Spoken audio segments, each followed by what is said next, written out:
Okay. All right. Hey, ladies. Hello. Yay! Been a while, it seems like. I know. Well, it's going to be a while longer, I guess, after this week's news. So, Yeah, unfortunately. unfortunately, I feel bad for all of the businesses that just got their ducks in a row and all their stuff in place Me to too. come back. Yeah, me too.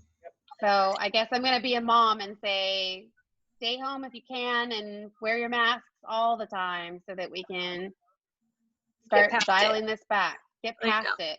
I know. Because I didn't go get a pedicure. I needed one, but I kind of kept to myself, and I really want one. I need one. Yeah. Right there with you. Well, I'm excited to chat with Heidi Harmon. Yeah. She's so awesome, and she just posted today on her Facebook that she's won the Best Elected for the 4th year in a row for the New Times Best of poll. So that's kind of awesome. I'm excited for her. So she's currently serving her 2nd term as mayor of San Luis. And just a little bit of background about Heidi. She's an active, experienced community organizer, climate change activist, public speaker with a track record of success impacting positive change through coalition building, policy advocacy, and public education. She's a fact-oriented supporter and consensus builder with a consistent ability to engage, inform, persuade, and connect with diverse audiences. She is a longtime committed volunteer and leader dedicated to public service and focused on the big picture. So let's welcome in Heidi. Hey. Hello. Hey. All right, so we are so excited you're here. We wanted to have you on as a guest for many reasons, not the least of which is the moment in history we are experiencing. The crossroads of a 100-year worldwide pandemic and an uprising like those of the 1960s shining a bright light on race relations in our country. What is it like being a female in leadership in this moment in time when our country and our culture they're so divided? Well, thank you for that beautifully stated question. It's actually been, I think without question, the hardest few months of my life. And I know that's not unique to me or people in leadership. Everyone is struggling. But to be in a position of leadership, I would say, is particularly challenging, especially when so much of what's going on is really unclear. And so having to try and make decisions based on the best information that you have when you have it is challenging. And I think humans in general, but I would suggest that probably Americans in particular really have a hard time. We have a hard time with, we want certainty. I mean, humans do especially, but it's really not a part of our culture to sort of dwell in ambiguities or to have a more nuanced conversation about things. And especially now, as you sort of noted in your question, the divisiveness, we've really lost an ability to have conversations across difference. And so people really want something that feels certain, even if and they feel like certainty creates security. And I think that's something that we all would do well to recognize. Those two things are not the same. A lot of things we're certain about, or we have the perception of certainty about, are not things that are going to actually create more security for us at all. And so it's actually been a time of great challenge and difficulty. And as is always the case in those moments in our lives, it's also been a time of incredible learning for me and also meaning making. And it's really invited me to recommit in really big and substantial ways. My commitment to, first of all, myself and my own integrity and authenticity, and to this community, and to the big issues that I have always been inspired by and that I have always folded into the work I'm doing. So obviously COVID has created an incredibly unique set of circumstances. And then, as you noted, this what I feel like is such a powerful, needed, and beautiful and also challenging uprising. And to balance all of those things is difficult. And so one of the things I am wanting to help the community understand that leadership in my position, in my opinion, is a verb. So not all electeds are leaders. Sometimes people will say, well, let's look to local leadership. And I think that's also something to be discerning about. To me, leadership is very active. It's an action. And I want to just remind people that people can stand up for justice and for jobs. People can march in the streets to accept the invitation that we're being called to for justice and show up for local small business. It's not a time, the culture wants it to be about what's it like, either or. But I think it's really not that. It's a yes and so not everyone is ready to hear that, but that's a message that I'm trying to really cultivate in this community. Love that. Wonderful. Good. Okay, my question, I have a two-part question. Okay. And one of the reasons why we really like you is you aren't afraid to take a stand, use your platform and following to be a voice. But what are the consequences? And would you say being a recipient of a fair amount of criticism is worth making your voice being heard? Wow. These are the best, most important questions I've been asked ever, honestly.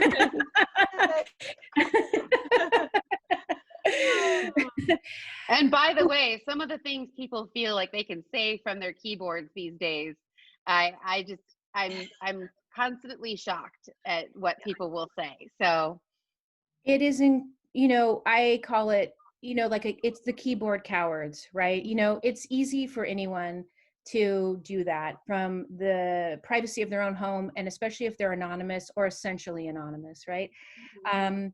It's a much different thing, as you're noting, to not be anonymous at all, but instead be incredibly public and still take a stand, right? That you have to be accountable for and take the consequences of, so to speak. It's funny. It doesn't feel like a choice to me, honestly, in a lot of ways. I mean, it's very intentional. I try and be intentional in the work that I do. And I've definitely had a lot of reflection and struggle through, especially the issues around policing specifically, and trying to grapple with what I think we're all grappling with. But like in our case in San Luis Obispo City, our chief does a great job, and she's built a lot of really positive relationships with the community. And that's real, and what's also real is that policing has a lot of systemic issues that need to be addressed, and so how do we address all those things?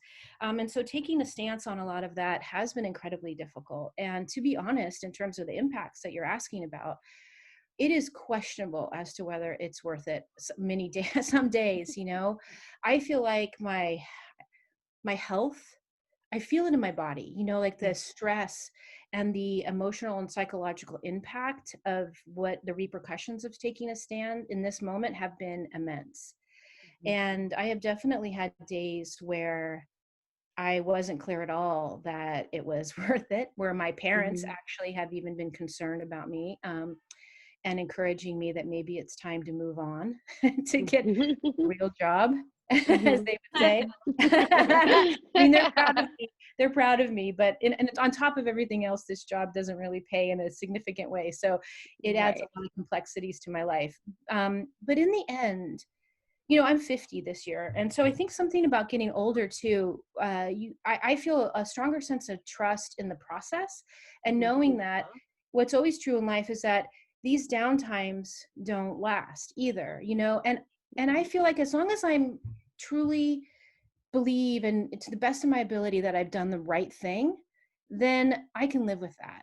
What I can't live with is not doing the right thing and then maybe not have any negative repercussions about it. That's not what I came here to do. So I have sort of a big life in politics, I would say. I take a lot of stances. I'm very public. I'm very actively engaged with the community. And so I get a lot of positive feedback too. But because of that bigness, I also receive a lot of the vitriol. And then you asked about the specifics of being female. That just amplifies all of that. I think people, and especially men in general, feel like they can talk to me in ways they would never talk to men. Yes. Yeah. So true. Yeah. I was watching a video yesterday of a man having let's just call it a major meltdown at Food for Less in Paso. And it was pointed out by one of our public community leaders that he yelled at the female store manager, even, I mean, just saying reprehensible things to her. But when the male security guard walked up to him, he immediately went into apology mode and apologetic and moving towards the door and doing exactly what she had been asking him quite calmly to do. And it was that whole, he can do that. He feels he can do that because she's a she. And as soon as he was confronted by the male, it was a different authority figure altogether.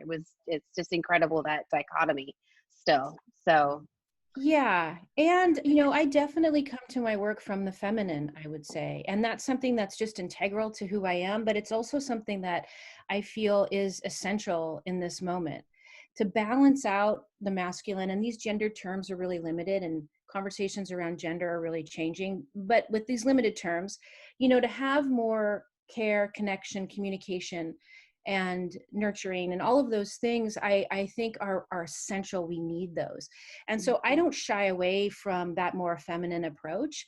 And so I think I get maybe even more of that. It's a lot of things are happening here that I have a powerful presence, but it is also coming from the feminine. And so I think for some men, that's hard for them to understand. yeah. Well, then on another equally or very prevalent topic of late, what does the Black Lives Matter movement mean to you and to our local area, and how do you think it's affecting or has been affecting our local economy? This has just been, this whole country is built on racism. Like I really try and communicate in a way that people can hear, and so I've been trying to figure out another way to say that, and I just don't think there is one. And so it's just it's been interwoven since the beginning. So for the last 400 years, this has been in many ways sort of the maybe distant at times, but still like the heartbeat of this country in many ways, and the major unresolved like original wound of this country. And people want to keep sort of pushing it down and pushing it down. And it's just sort of like that beach ball idea, like you push it down and you can push it down for a while, but inevitably it's going to pop right up, and it's going to pop right up in your face is what's going to happen. And so that's a little bit of what we're experiencing now. And for reasons that I feel like I understand and reasons that I don't really, for whatever reason, this time I think really does feel different. I've always been concerned about, supportive of, talking about, wanting to around diversity and equity. But actually, what have we actually done? And I think part of it is because, I always feel like, well, what is that thing that we should be doing? And now I just feel like we just have to take this on head on, and it's the right thing to do. And part of that deepening for me is that I've really, over the course of this movement, really been able to build relationships with some of the leadership, especially the young people. And I come to my work from a very maternal orientation in the first place. And so I feel, the relationships I've built with these young students remind me of the phrase that I think is so important to keep in mind. And that is that there is no such thing as other people's children. And these students, I feel like I would protect them with my life. Like, I feel very emotional talking about it. And that's really deepened it for me. And it's just way past time for us to engage on this. And as I said, it's the moral and ethical thing to do, period. And that should be enough and is enough. But what's also true is that the lack of diversity in San Luis Obispo is one of the, if not the main limiter to our real economic vitality here. We see ourselves and are a burgeoning innovation and technology hub here. But there is no innovation technology hub in the world that doesn't have a diverse community. Those two things go hand in hand. And so if we want to be an economically vital community, and we do, then we need to embrace diversity for those reasons as well. I agree. Yeah. All right.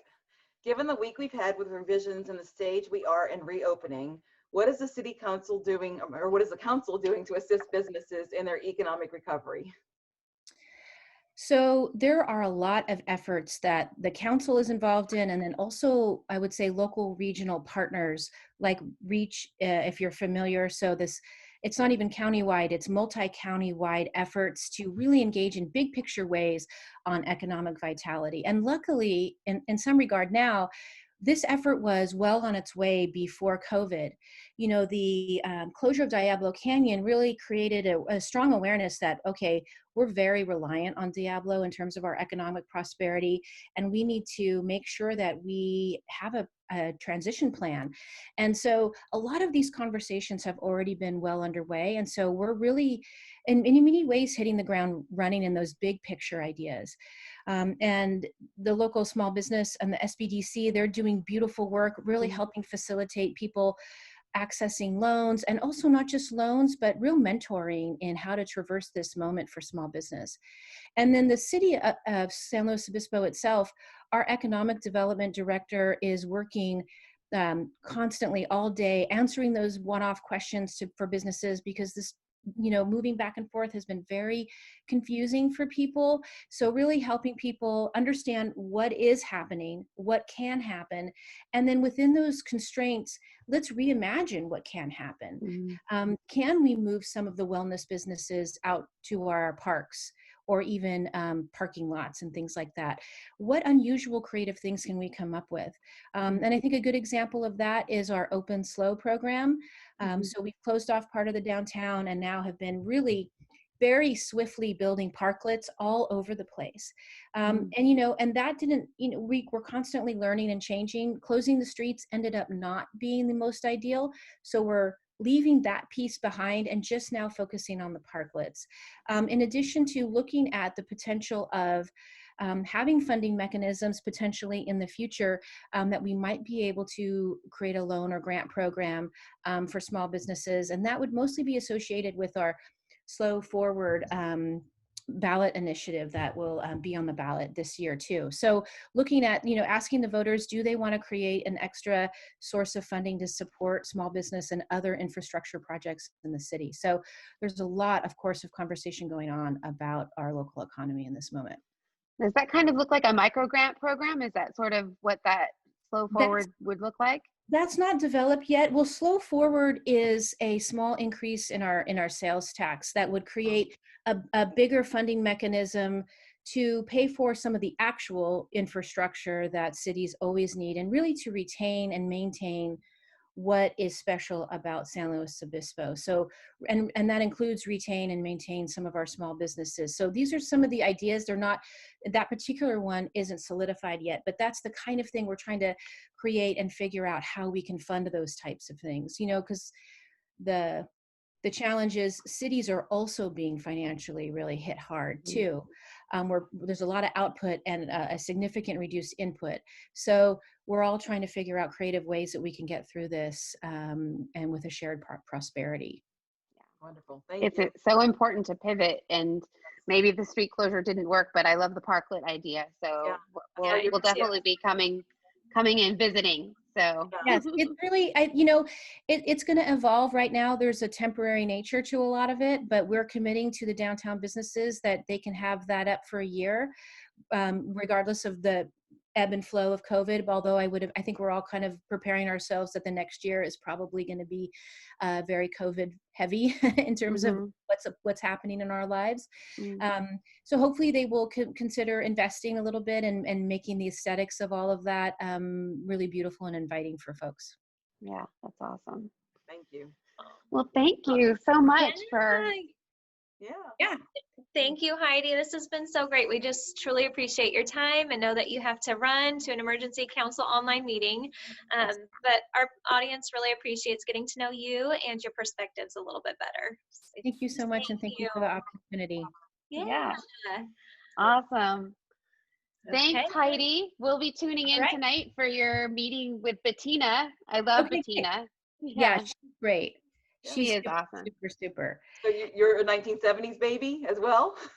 Well, 1969. Oh, okay, yeah. Right at the tail end there in September.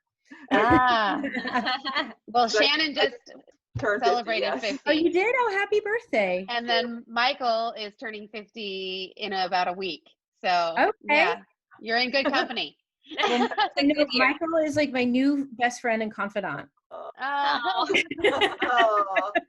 wonderful. Yeah, I he's appreciate him so much. Yeah. he's Great. definitely, I'm excited for him because a lot of these topics he just really hasn't, I think that is the case with most people of color. They just don't talk a lot about it, but now people want to hear it. That's the most important and impressive thing I think that's happening, that's changed for the better, is that people are asking him to tell his stories. So Well, I just talked to him today or yesterday. I'm working with some venture capitalist people that have resources and know-how, and we are working. I mean, we have a whole strategic plan in the works of how to invite and support more Black-owned specifically, but just minority-owned businesses here in San Luis Obispo, and they're committed to it. So yeah, I asked Michael if he wanted to participate. So I think that sounds awesome. there's something happening that hasn't happened before, at least that I haven't experienced.